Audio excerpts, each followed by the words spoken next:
Chers amis, bonjour. Ravi de vous retrouver encore une fois pour toujours approfondir la parole de Dieu à travers ces leçons. Nous restons dans les fondements prophétiques avec cette leçon numéro 7.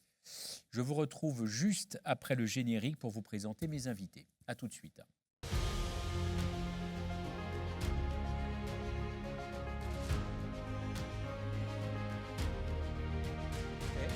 Bienvenue à tous et bienvenue à Yoran Lupon, pasteur. Bonjour, merci. Bienvenue à toi, Émile Lazare. Bienvenue aussi, Émile. Bonjour.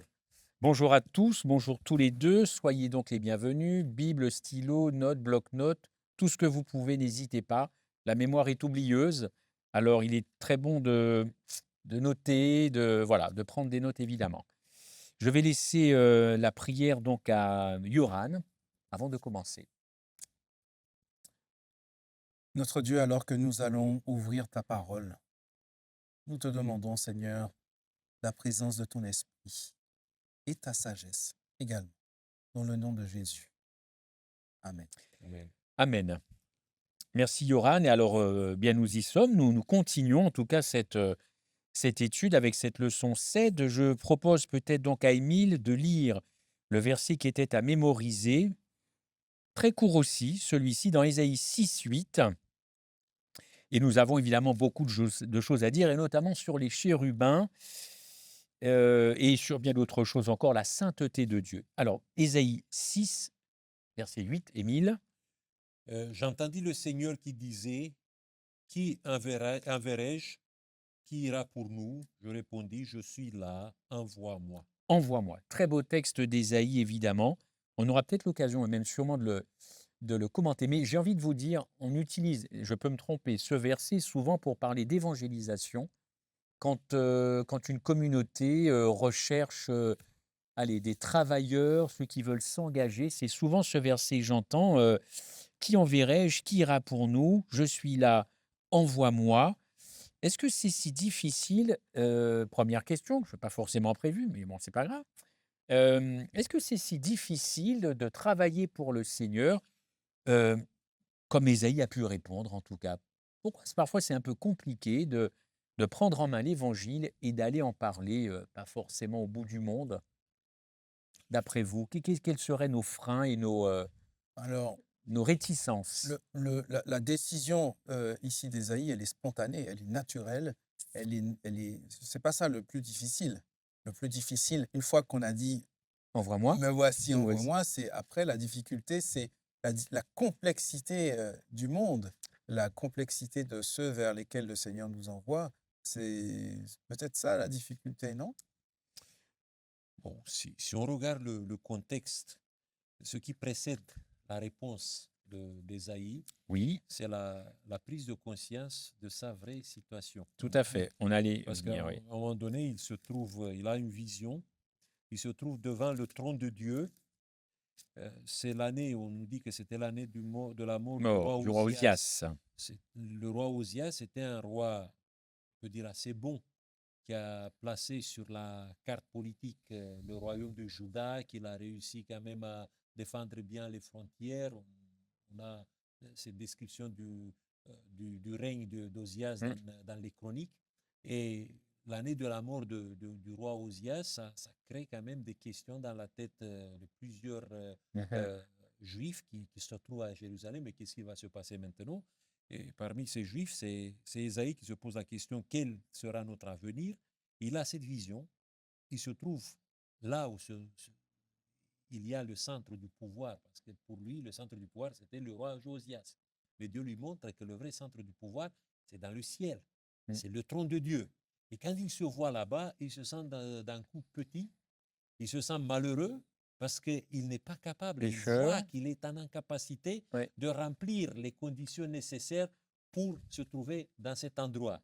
Et c'est Dieu qui lui donne l'assurance qu'il est capable, grâce à Dieu, grâce à, à, la- à Dieu qui le touche, il peut Mmh, à ce moment-là se lever et dire, voilà, parce mmh. que Dieu m'a investi, parce que Dieu m'a donné la puissance, Je moi, peux y je aller. vais. Mais D'accord. je ne vais pas parce que j'ai des mérites, je ne vais Bien pas parce sûr. que j'ai des qualités, mais je vais parce que c'est Dieu qui Mmh. m'a investi. Absolument. Tout à fait. Hem, il est question de Séraphin, on va y revenir évidemment. Quel malheur pour moi se plaint-il? Émile l'a dit: «Je suis perdu car je suis un homme aux lèvres impures», pardon. «J'habite au milieu d'un peuple aux lèvres aussi impures, et mes yeux ont vu le roi, le Seigneur des armées». Je voudrais maintenant qu'on parle de sainteté, puisque la sainteté de Dieu est évoquée à travers notamment les chérubins. Là, on a un autre texte évidemment, on peut peut-être le lire. Alors je pourrais choisir lequel? Heu, alors si on va directement dans les chérubins, Genèse 3 versets 21 à 24. Est-ce que Yoran, tu veux bien lire? Genèse 3, 21-24, avec cette question: est-ce que nous aurions perdu cette notion de sainteté? Car il est question évidemment beaucoup de sainteté. On sait que les chérubins ont une mission particulière. On va dérouler ça un petit peu. Mais voilà, moi, je voudrais d'emblée vous poser cette question, après avoir peut-être lu le texte. Il est question de confier certaines tâches aux chérubins, Genèse 3, 21-24. Donc le Seigneur Dieu fit à l'homme et à sa femme des habits de peau dont il les revêtit. Le Seigneur Dieu dit: l'homme est devenu comme l'un de nous pour la connaissance de ce qui est bon ou mauvais. Que maintenant il ne tende pas la main pour prendre aussi de l'arbre de la vie, en manger et vivre toujours.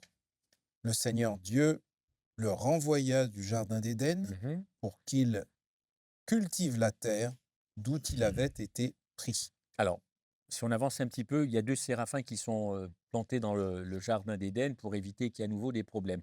Qu'est-ce qu'on peut dire sur les séraphins? Alors, de Kérubim, oui, tout à fait. Chérubin. Chérubins, oui. Qu'est-ce qu'on peut dire? Qu'est-ce qu'on peut dire? Alors là, Des anges, des êtres, Je vais laisser Émile ils dire sont parce qu'il là pour a... protéger le Bon, jardin on d'Éden. a Ce on a sont des protecteurs cette image nous présente les chérubins comme avec ceux des... qui nous empêchent d'accéder au trône de Dieu. C'est faux. Parce que la racine du mot chérubin, c'est lui qui prie, c'est lui qui communique. Bon, les êtres qui entourent le trône de Dieu, qui sont présentés ici sous la forme de ces anges qui Hein, ont des épées ardentes, flamboyantes, ou ouais. dans la situation d'Ésaïe, avec des où ailes. on voit avec des ailes qui entourent le trône de Dieu.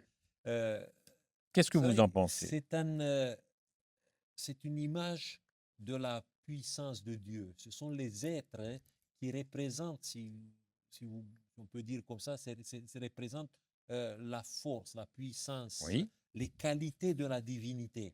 Et ce ne sont pas des êtres qui dissuadent les gens de s'approcher de Dieu, Mm. mais ce sont des êtres qui communiquent quelque chose sur le caractère, sur, sur la disposition de Dieu d'entrer en contact avec Mm. nous.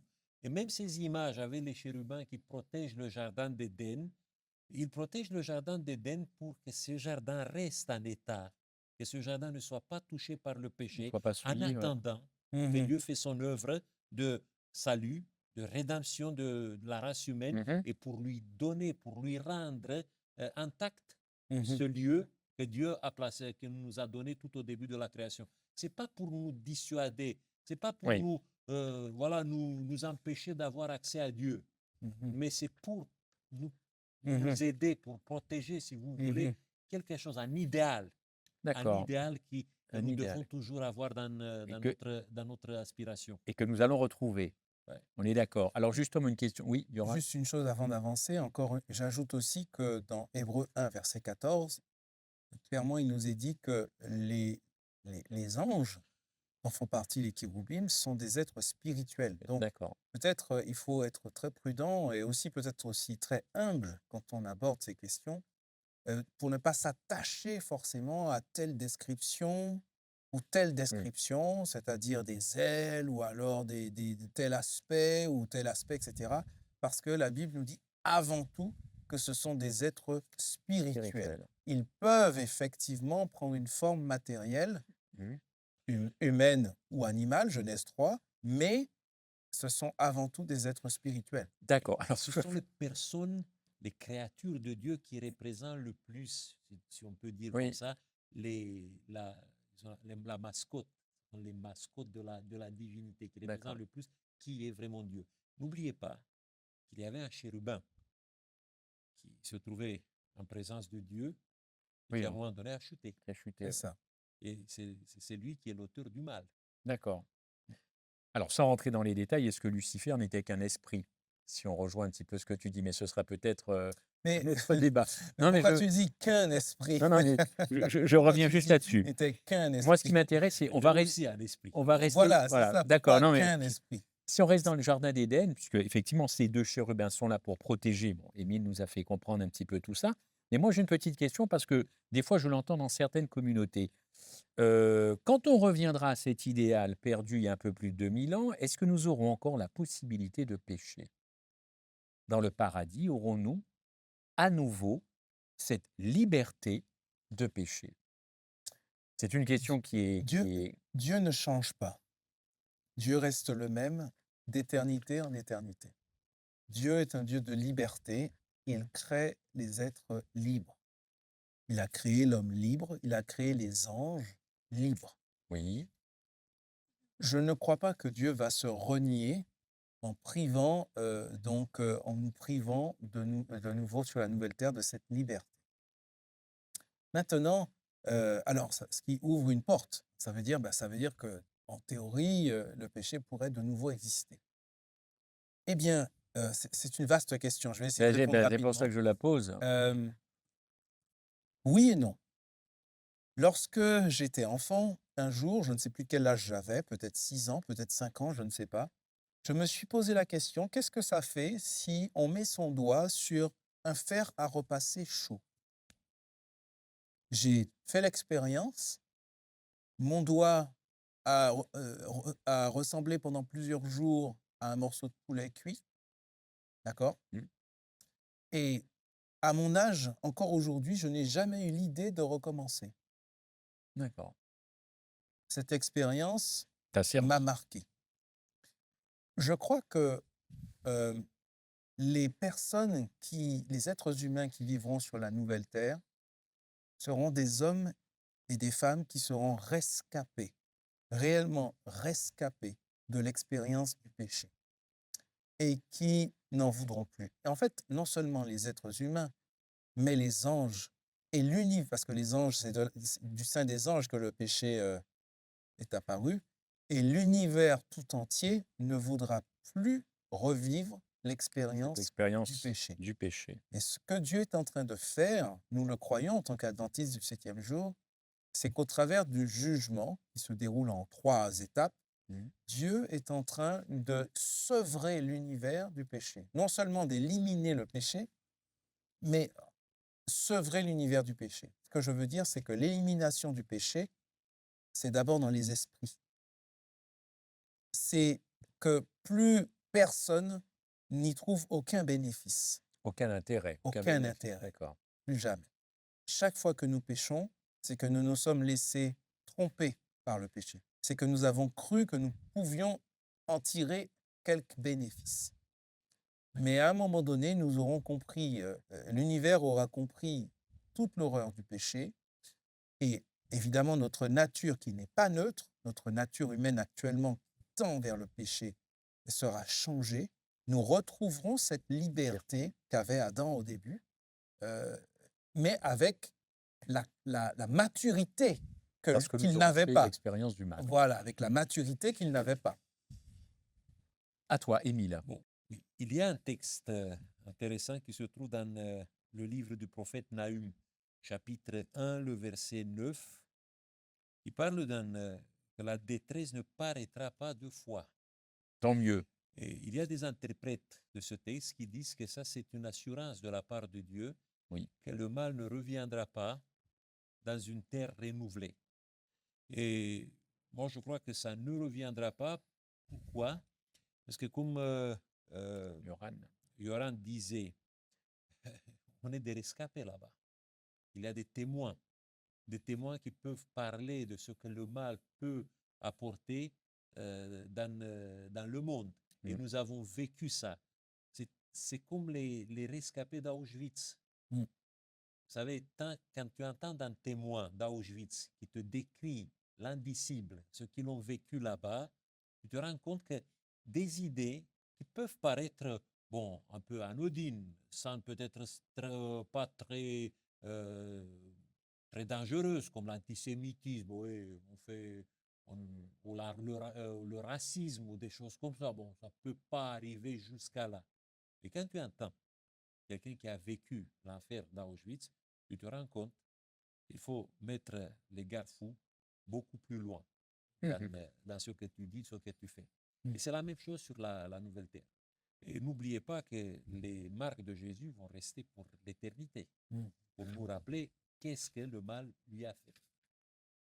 Tout à fait, tout à fait. Alors, ces chérubins et cette sainteté de Dieu, alors ce ne sont pas les textes qui manquent. Pour revenir un petit peu à ces chérubins, ils sont très associés dans différents textes bibliques. On a dans Chronique, on a dans Psaume 80, nous avons dans Ésaïe 37, associés, on l'a dit tout à l'heure, à la présence de Dieu, vraiment très, très proche, très limitrophe du trône de Dieu, où son nom est proclamé, où son nom est exalté. Et on a un texte d'Apocalypse 4, verset 11, où il est question d'anciens qui eux aussi sont autour du trône de Dieu. Vous savez que ces anciens chantent tout le temps, évidemment à la gloire de Dieu. Cette salle du trône, ça m'intéresse parce que là, nous sommes vraiment au cœur du pouvoir, nous sommes au cœur de l'amour. Nous sommes au cœur de l'amour agapé. Et comment je pourrais préciser les choses? Heu, Comment on pourrait se représenter, cette, cette sainteté à travers le trône de Dieu? Pourquoi je vous dis ça? Parce que, cette puissance qui se dégage, cette révérence, ce sérieux pourrait nous comment? Pourrait nous, freiner d'être dans la présence de Dieu. Heu et pourtant on a un texte, vous le connaissez très bien dans Hébreux 4,16: «Approchons-nous avec assurance» de quoi? Du Du trône trône, de Dieu. Comment du vous trône de la présenteriez grâce. cette affaire à la fois de chérubins qui protègent, c'est un lieu vraiment ultra saint, on ne peut pas y faire n'importe quoi, d'ailleurs on n'y fait rien, avec ce texte de Paul dans Hébreux qui nous dit: «Mais approchez-vous avec, assurance afin d'ailleurs d'obtenir miséricorde». Est-ce que c'est si important pour un Mais la chrétien sainteté le n'exclut trône? pas la présence humaine là-bas. D'accord, Quand vous voyez dans l'Apocalypse chapitre 4, bon, toutes les scènes du trône de Dieu, ce sont des scènes symbolique.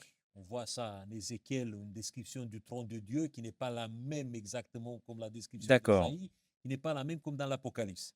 Mais il y a des éléments qui sont, qui sont là et pour nous donner l'espoir. Par exemple, dans l'Apocalypse chapitre 4, quand on parle de la salle du trône, là où se trouve le centre du pouvoir, Oui. il y a bien sûr les chérubins présents sur la forme des êtres vivants, parce que dans le livre d'Ézéchiel, les êtres vivants, à un moment donné, dans le chapitre 10, sont nommés des chérubins. Hein? Eh bien, ici, on voit les êtres vivants qui sont les symboles du pouvoir de la divinité, de sa sainteté, de sa force. Et on voit là-bas 24 veillards Qui se qui prosternent. portent, et ça c'est très intéressant, qui portent sur leur tête des couronnes d'or. Et le mot qui est utilisé ici dans l'Apocalypse, c'est le mot Stéphanos. Stéphanos, c'est la couronne du vainqueur. C'est la couronne dont l'apôtre Paul fait l'évocation à la fin de sa course en disant qu'il va Oui, recevoir la le couronne du vainqueur, ouais. Stéphanos.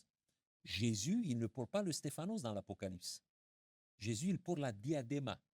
Ça, c'est la couronne royale. C'est la couronne qui représente l'autorité.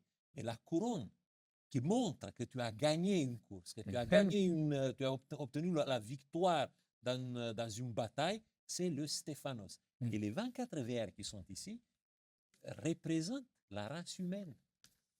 Ce sont ceux qui ont vaincu et que Dieu les accepte maintenant D'accord, dans oui, la salle du trône. tout à fait. On n'est Mais pas dans une distance que Dieu je met suis entre d'accord. nous et lui, mais on est là, présent, pour partager la sainteté de Dieu. Ce que je veux dire, c'est, est-ce que nous n'aurions pas perdu cette notion de sainteté de Dieu? Quand on est en présence de Dieu qui nous accepte, On a bien compris, Mhm, évidemment, mais mhm. aujourd'hui, est-ce que la salle du trône serait pas, je viens voir mon pote, je viens voir mon copain qui m'a sauvé, donc je me présente comme ça, tel que je suis, comme j'arrive en lambeaux. Enfin, il y a quand même, est-ce que nous n'aurions pas perdu, avec le temps, cette Le, notion de le sainteté, de sens de révérence? la sainteté, n'est-ce Voilà, c'est pas? ça que je veux C'est dire. ça Ce n'est que pas tu veux tellement dire. de nous accepter, évidemment, mais le sens un peu des valeurs, le sens un peu de la Alors, grandeur de Dieu qui n'écrase pas, mais c'est c'est ça que je veux faire réagir. c'est une question à se poser. C'est une question ecclésiologique, c'est une question de vécu d'Église, n'est-ce pas? Question à se Ça sous-tend, poser. ça Oui, sous-tend. c'est une question à se poser.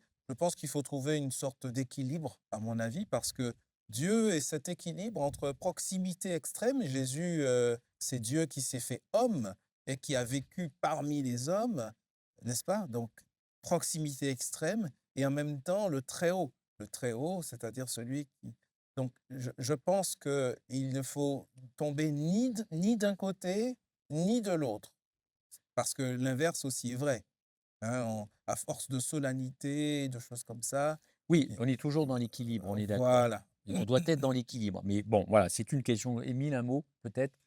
Non, je crois que C'est Yorami a bien important, la dit notion de toutes ces sainteté. choses-là. Ces notions d'avoir un respect pour quelqu'un qui t'offre une place que tu ne mérites pas. Mhm. Tu es là, non parce que tu as obtenu quelque chose Bien sûr, par bien toi-même, sûr. mais c'est quelque chose qui t'a été donné, c'est une grâce qui a été faite. Imagine-toi si demain, le président de la République t'invite chez lui, Je ne vais pas venir habiller n'importe comment. tu vas respecter le code De C'est ça. l'Élysée. qui est déjà marqué sur la lettre qu'il t'envoie. Donc, a Parce qu'il fortiori, va te en donner là-bas présence de un code Dieu. Ah, pour te présenter Donc, devant lui. a fortiori, en présence de alors, Dieu, je ne viens pas habiller n'importe Ouais. comment. Mais en même temps, tu es fou de joie.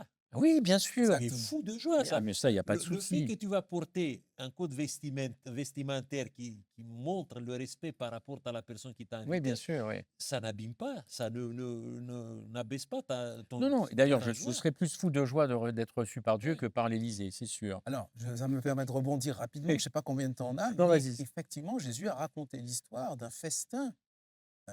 festin, n'est-ce pas, auquel étaient invités des gens qui ne le, entre guillemets, Eh, méritaient pas, en tout cas, oui. d'accord? Et à un moment donné, on a cet individu qui est là, mais comme un intrus. C'est-à-dire que il n'a pas, il ne participait pas à la fête. Mhm, Il n'était pas dans l'esprit de la fête. tout à fait. Donc, effectivement, il y a bien cette idée que si j'ai compris la valeur de ce qui m'est offert, quelque part, je vais participer à la fête. Or, quand on va à un mariage, par exemple, eh bien, on va vouloir honorer les mariés, Bien sûr, l'invitation, ouais. Ouais. l'invitation, etc. Donc, voilà. Non. Voilà la théorie. Oui, Après, comment mettre ça en pratique, d'accord. ça c'est encore autre chose. Mais en Mais tout cas, c'est la bien de se théorie est là. poser des Oui. questions quand même. C'est bien de se poser des questions parce que c'est quand même un Dieu. Ça reste Dieu quand même. Ça reste Dieu et pas mon pote. Pour ceux qui ont connu cette époque, touche pas à mon pote dans les années 80. Petit clin d'œil donc à cette époque révolue évidemment.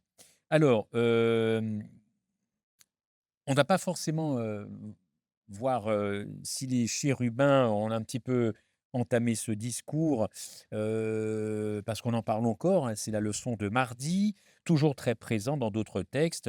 Exode 25, toutes les créatures de Dieu ont été conçues pour refléter sa gloire, qu'il s'agisse des humains créés à son image ou des êtres angéliques dont tu parlais tout à l'heure, qui sont postés juste à côté de ce trône glorieux et avec une question toute simple, je vous la donne. Qu'est-ce que vous pensez de la sainteté dont Ézéchiel est témoin ici? Faites-vous le poids, avant de vous poser une autre question, comment il a dû se sentir, lui, Ézéchiel, une fois qu'il a été purifié par cet ange qui lui a porté des braises? Ésaïe, Ésaïe, pardon, j'ai dit oui, qui? Ézéchiel, Ézéchiel. autant pour moi. Comment Ésaïe a dû se sentir? Soulagé, redevable, reconnaissant? Quand Certain- quelqu'un vient à Christ et qu'il se certainement, sent guéri, certainement soulagé déjà dans un premier temps parce qu'il dit malheur à moi. Donc, d'accord, ça veut donc ça dire c'est qu'il y avait, l'ancien ça Ésaïe, veut dire qu'il y avait une inquiétude, ouais, il y a même une angoisse, je dirais, qui a été, n'est-ce pas? Il dit malheur à tout à moi, fait, je j'ai suis perdu. vu, voilà. Ouais, Donc, d'accord. il y avait une inquiétude, une angoisse Donc un apaisement, ça c'est sûr, c'est sûr. Émile, est-ce que nous avons pourquoi avons-nous besoin de l'Évangile? Est-ce que c'est juste pour être sauvés? Si c'est ça, est-ce que c'est pas un peu égocentrique? C'est-à-dire j'ai sauvé ma peau, ou est-ce qu'on peut envisager aussi l'Évangile, pas que pour le salut? Avec la réaction d'Ésaïe ou d'autres réactions. Qu'est-ce que tu en penses? Bon, l'effet principal de l'évangile, c'est de nous ramener à, à refléter l'image ou le caractère de Dieu. Mmh. Et la caractéristique la plus importante de Dieu, c'est l'amour qui se manifeste par générosité, par partage. Si l'évangile t'a touché, le premier élément qui se met en place dans ta vie, c'est exactement cette générosité de partage Mmh. qui vient de la part de Dieu. Donc, si quelqu'un garde l'évangile pour lui-même, ça veut dire qu'il n'a jamais été touché par l'évangile. Mmh. Il n'y a pas en lui cette image de Jésus, cette image de Dieu qui commence à prendre forme en lui. Mmh. C'est Mmh. pour- on ne peut pas dire que tu es touché par l'évangile quand tu restes dans une sorte d'égocentrisme, d'égoïsme, une sorte de nombrilisme. Ça, c'est pas l'évangile. Absolument. Mmh. Et puis l'évangile est comparé dans l'Ancien Testament. On n'a pas, je pense qu'on n'a pas le temps de prendre les textes, mais dans le livre d'Ésaïe, justement, Mmh. à de l'eau qui se répand dans le désert également. Ça veut dire quoi? Ça veut dire que le désert de notre humanité de péché, normalement, doit recevoir cette irrigation, cette eau, n'est-ce pas, vivifiante, qui vient renouveler, guérir, apporter la vie. Lorsqu'il pleut dans le désert, c'est un spectacle magnifique parce que Ça doit, ouais. Ouais. tout fleurit. Alors c'est éphémère, mais tout fleurit. Et donc, ça veut dire que l'évangile dans ma vie est aussi cette puissance de création, de recréation ou de guérison. Je pense notamment à ce livre de Simone Paco, L'évangélisation des profondeurs, Mmh. hein, où elle questionne, elle dit, mais est-ce que l'évangile dans ma vie ne doit pas descendre en profondeur pour venir guérir ce qui a été traumatisé, par D'accord. exemple, tous les blocages, toutes les crevasses, Mmh. d'accord, tout ce qui a trace du, représente une trace du péché. Oui. Est-ce que tout cela ne doit pas aussi, eh bien, bénéficier Alors de l'irrigation de d'accord. l'évangile? Alors je rebondis sur ce que tu dis. Est-ce que l'Évangile ne peut pas est-ce qu'on considère toujours l'Évangile comme aussi quelque chose qui guérit les âmes, voire même des guérisons physiques? Est-ce que est-ce qu'on n'aurait pas oublié ce côté guérison des âmes? Jésus a guéri, il prêchait et il opérait des Émotionnellement, miracles. psychologiquement, Donc ça enfin veut oui, dire que ça accompagnait son message. Partout où Jésus passait, il y avait de la joie parce que des gens, des je parle paralytiques. aujourd'hui, hein, on est d'accord, Non, à je l'époque parle déjà à d'accord, son époque. Quand il passait dans un village, on peut imaginer la clameur de joie bien parce que sûr, des paralytiques marchaient, parce que des lépreux étaient de nouveau réintégrés, etc. bien sûr, Et aujourd'hui, on peut imaginer la même chose. d'accord. Pourquoi ne Mais pas... Je parlais aussi de guérison des caractères. faut regarder une chose. La principale guérison que l'évangile apporte, et apporte toujours, sans distinction, c'est la guérison spirituelle. D'accord. En Ça veut dire premier lieu, la conviction que tu es aimé par Dieu, que tu n'es pas seul et que ta vie éternelle est garantie. Une fois que ça s'installe dans ton cœur, après, tout le reste, c'est un bonus. exactement. Et c'est ça, l'évangile a toujours cette capacité de guérir. Merci de le Si, dire, si oui. le bonus est accordé, c'est une Tant mieux. possibilité. Voilà. On voit que Jésus, d'abord, il s'assurait que la guérison était spirituelle. Après, il y avait ce bonus qu'il apportait toujours pour Mmh. tous ces gens-là, pour renforcer leur conviction que la guérison était totale. Mmh. Après, n'oublions pas qu'à l'époque de Jésus, chaque maladie était vue comme une punition de la Oui, part de Dieu. bénédiction. Et que parfois, cette guérison physique était un témoignage public que Jésus apportait à tous Mmh. les autres, que cette personne qui souffrait physiquement, elle a été reçue par Dieu comme une personne qui a été totalement pardonnée. Et ce pardon était nécessairement visible. C'est pour ça que dans ce que Jésus fait, il a réalisé les deux en même temps. Aujourd'hui, je crois qu'on n'a pas la même façon de voir les choses. Quand on voit quelqu'un qui est malade de cancer aujourd'hui, Mm. on ne dit pas de lui qu'il est puni par Dieu. Mhm, mhm. On sait très bien que le cancer peut frapper n'importe qui, n'importe comment, n'importe quand dans le monde. Mais ce qui est très important pour tout malade de savoir Mhm, que la guérison antérieure mhm. est Elle est possible, accessible bien sûr. et, D'accord. et réalisée par l'Évangile dans toutes les circonstances. Après, si Dieu considère que c'est bien d'avoir le bonus, C'est ça. gloire à lui. Je crois que souvent, parfois, nous pouvons avoir tendance à confondre sauvetage et salut.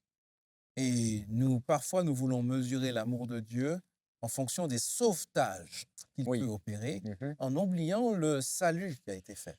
Par exemple, Paul a demandé un bonus, comme disait Émile, ou un sauvetage, Sur, et Dieu lui a répondu, ma grâce te suffit. suffit. C'est-à-dire, celle que j'ai manifestée pour toi à la croix est suffisante. Très bien. C'est déjà une première grâce, ok? Et puis, dans Romains chapitre 8, je pense qu'on n'a plus beaucoup de temps, Tu mais dans termineras Romains, là-dessus. mais dans Romains chapitre 8, il dit, qui nous séparera de l'amour L'amour. de Dieu? Serait-ce la détresse, l'angoisse, la maladie, la persécution, la faim, le dénuement, etc.? Eh bien non, il dit, parce que nous avons été aimés Mais- par Jésus à la croix. Tout à fait. Donc ça, c'est vraiment ce qui devrait nous Ouais, régénérer. absolument. Voilà. Merci, nous resterons sur ces bons mots. Merci, Yoran. Merci à tous qui nous avez suivis. N'hésitez pas donc à aller sur la chaîne YouTube de la Fédération France Nord et puis sur le site monespérance.fr pour des études bibliques, pour des Bibles gratuites et puis pour plein d'autres choses, évidemment. Portez-vous bien, bonne étude biblique, à très bientôt. Au revoir. Merci.